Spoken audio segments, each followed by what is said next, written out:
All India Radio Imphal, medium wave, meters thum som li point khat, kilohertz agya som jan la ni le, FM megahertz dali thum point na pan hong ki puang thea Paite program hi. Tunin thutak lak kom sin na le,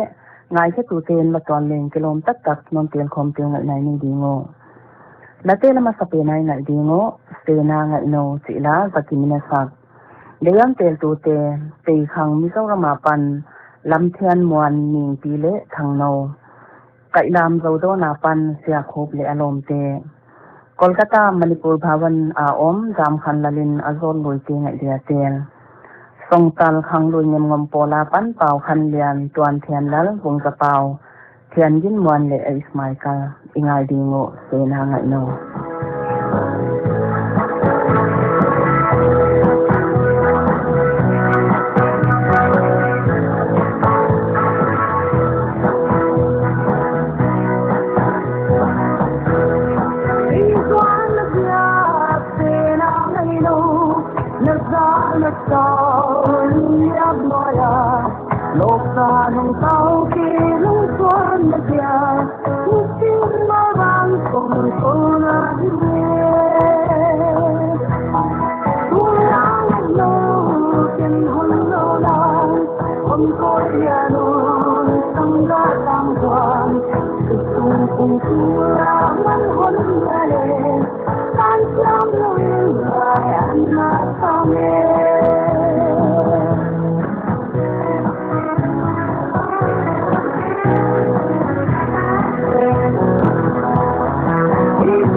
All India Radio Imphal thutak lak kom sin tu ngai housing gui te Manipur mi Tamil Nadu atang mi sangkhat zakat som li te rami takin Chennai Central Railway Station apan Saram Special Training hon poain Manipura Zribam Railway Station manoin hongkipan kitao tua train ten Manipur ni thum nunga hongtung dia lametahi Tamil Nadu a Manipur mi atang te Manipur State Sarkar le Tamil Nadu State Sarkar pangkhoma abuai pi wahi passenger te kyanga rail tuan man la khilawa amau te pi dingin ba te kido sain Zribama an om tao amau te medical checkup bol sit siangin Imphal tuanin pai dingwa central tuama quarantine in nisom leli sung om dingo hi Union Health Minister Harshvardhanin apaita da kalsom ni leli sunga state som le Union Territory te a COVID-19 case bangma lawa hidan puang aman tuan na do na a India lo singma ma hidan puan bana mi za a 30.7% in damna mo hidan gen Health Ministry to swati na paita da kalsom ni leli sunga COVID-19 apan ni sangkhat banga som le khatin damna ngawa to pe ni khat sunga dia mi tam na nga tam pen hiya record tiam te inom hi Dr. Harshvardhan in state le union territory te a corona case agi pattu nga pantuni tana report bang ma omlo hi dan gen be lap hi Twathu Health Minister in National Capital Mandoli area a COVID-19 care center arrangement te inspection abol kita apuan hi aman kwal pisol kalin stage pe tianga N95 face mask laksom sa gileni le PPE noi som thum le gok thon seta hi dan puang Health Minister in dedicated COVID hospital asiam te saget som ngale luk na lak khat point som gok lenga o mahi dan puan be la aman COVID-19 care center sang li thum som gok leni oma to a dam lo lak thum sang som li le gok saget som ngale gok koi thea om ding a hi dan gen hi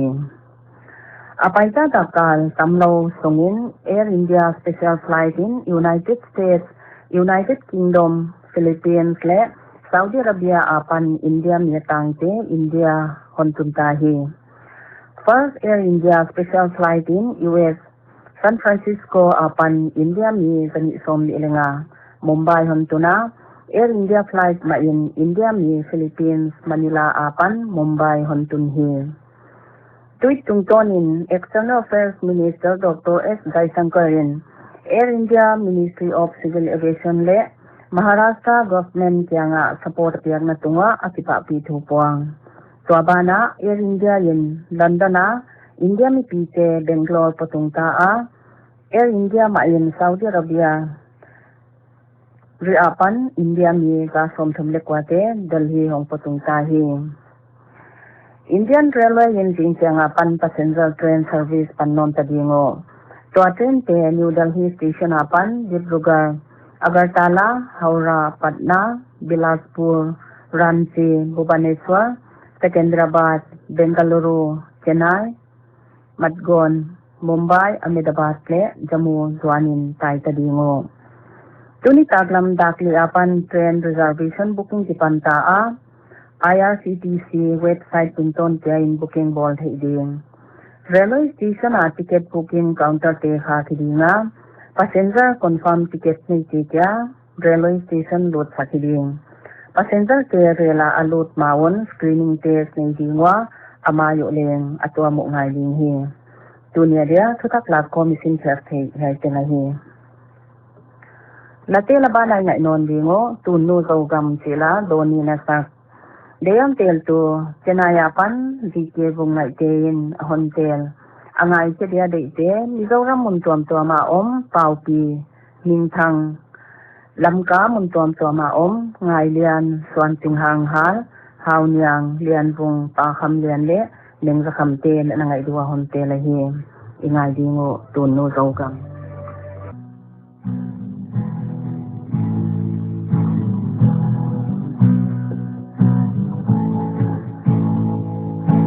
Leilaya say khal bang da e me lai wa num lo em ya min ti tunu zo gam dia bang na sun lo e kham son la ya nam min kai bang hu si a hum lai so le zun din ha ya mi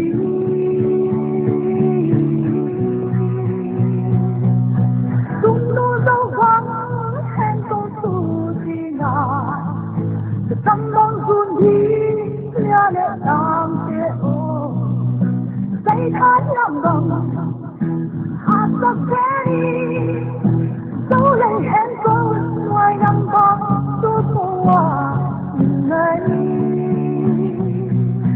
em lom lần cha không con thôi con tê ba con tôi giá hạt sắc hình lâu đi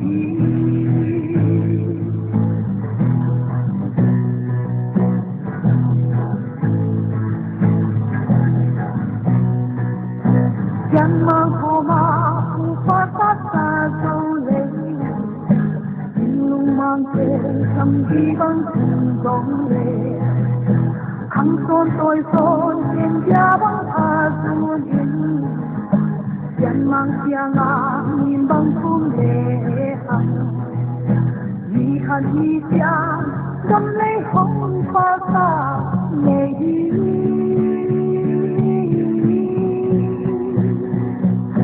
xuân đô dấu vắng hẹn con su thì ngà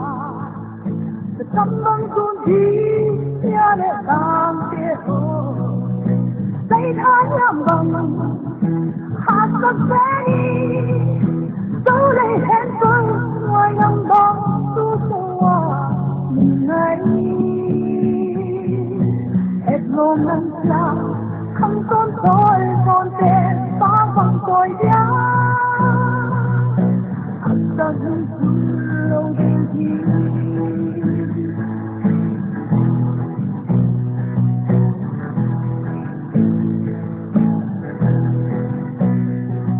Porque sabía que a mí juntas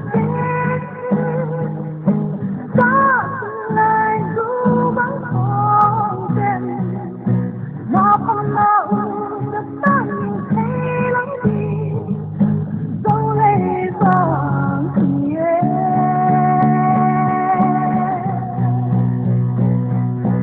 lu sâu vắng lên nhạc bằng màu nào dấu vân tôi thế nhìn băng mắt buồn lá luôn mà mình hàng con không chịu đi xa dấu đâm lên nhà không phải luôn gì qua vùng xa na luôn phía lâu đi để đi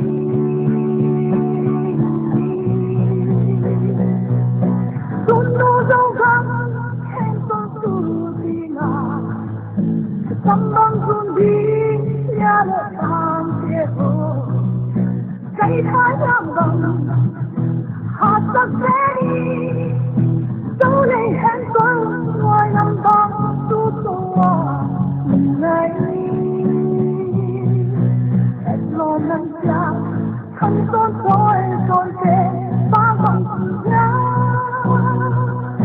hạt sắc những vui lâu đi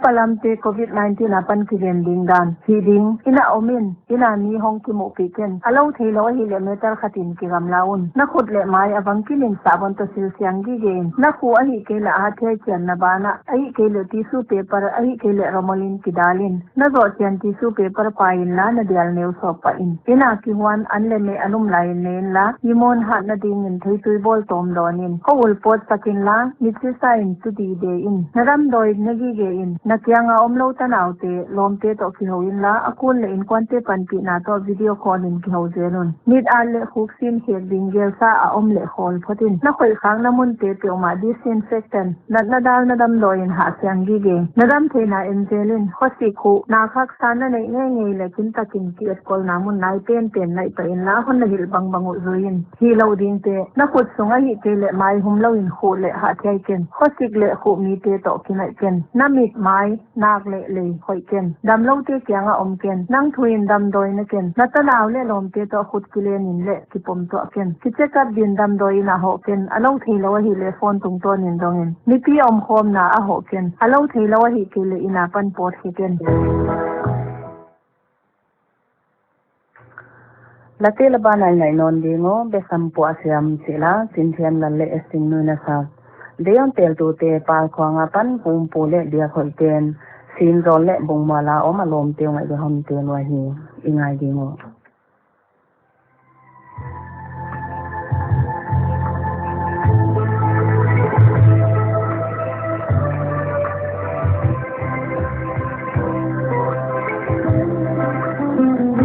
la ding lai no o te tam kwa sia trong apala mai ki ya ya lu kam si na ne na ba bang le kwa no nào bang lu ni ayo ki lu kwa na di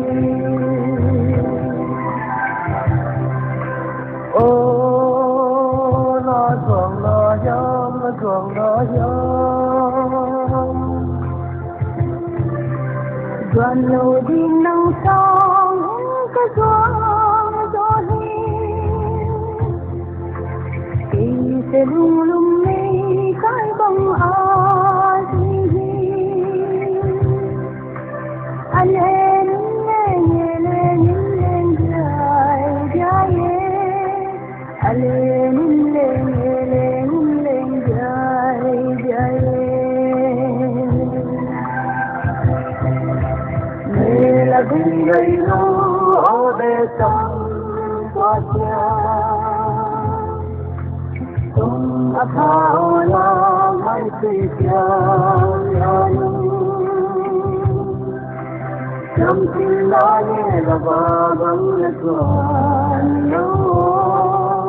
đau bóng lưng ngày ô tiếng buồn toàn đi ô doa pa sa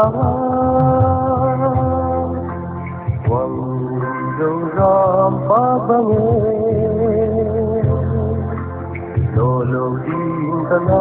ya tam bang na sa đam lên hình xa là cùng đôi hoa đam lên hình xa là cùng đôi hoa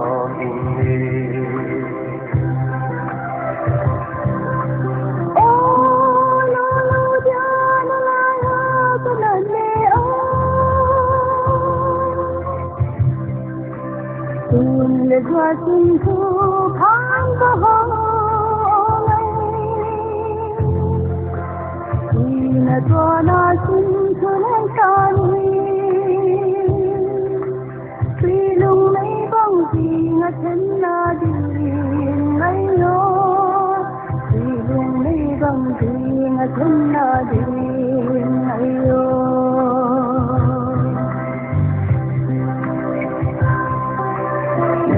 là đi nơi lũ ô đê sông qua cha tung áp thao la mai tươi trong tim ta nghe là ba bóng lệ toàn đau bóng lưng ngày ô tiếng buồn toàn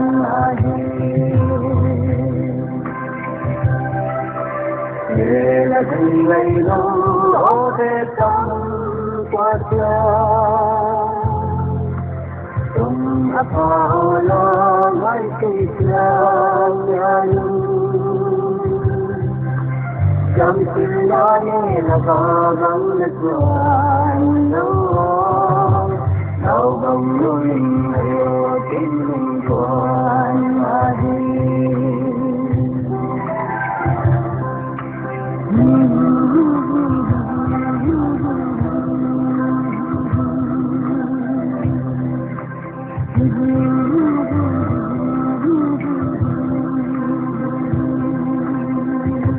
trong tim ta nghe là ba bóng lệ toàn đau bóng lưng ngày ô tiếng buồn toàn đi ô doa pa sa quăng dâu ram pa bang lô lô đi ta ya tam bang All India Radio Imphal Jing Changin Satak Latcom Sinnale Don Swan Singla Lomte Pan Pupa La Ngai Na Bana Dr. VC Pauto COVID-19 to kisay holin na ngai na ni dingo tuni taglam dagli namni from ligin to kitonin ihuno beita mon kya paite program ngai teng teng om nam le mangkha